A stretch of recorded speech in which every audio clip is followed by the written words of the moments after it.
Nous retrouve notre envoyé spécial Karim Baldé. Bonjour Karim, vous avez assisté à la conférence de presse de l'équipe de France il y a quelques minutes. Alors dites-nous pour commencer, dans quel état d'esprit sont les Bleus et leur sélectionneur Didier Deschamps ?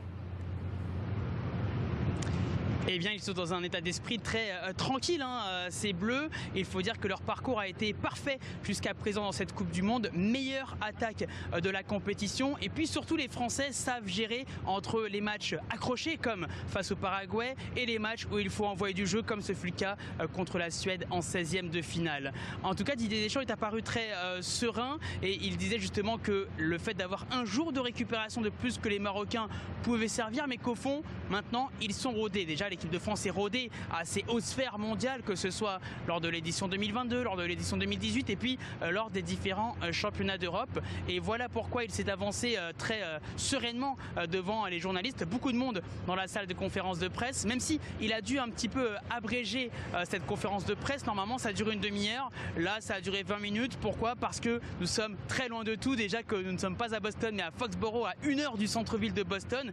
Mais en plus, le centre d'entraînement de l'équipe de France se trouve à 45 minutes d'ici, sans compter le trafic. Donc voilà pourquoi il a dû faire un peu plus court. Mais voilà, au niveau des intentions et au niveau de la mentalité des joueurs, tout va bien. Que ce soit pour Kylian Mbappé, le capitaine, bien au niveau mental, malgré les différentes polémiques par rapport à ses déclarations d'une sénatrice paraguayenne ces derniers jours. Et au niveau physique, la seule incertitude, c'est pour Aurélien Tchouaméni, pas encore remis à 100% de sa blessure.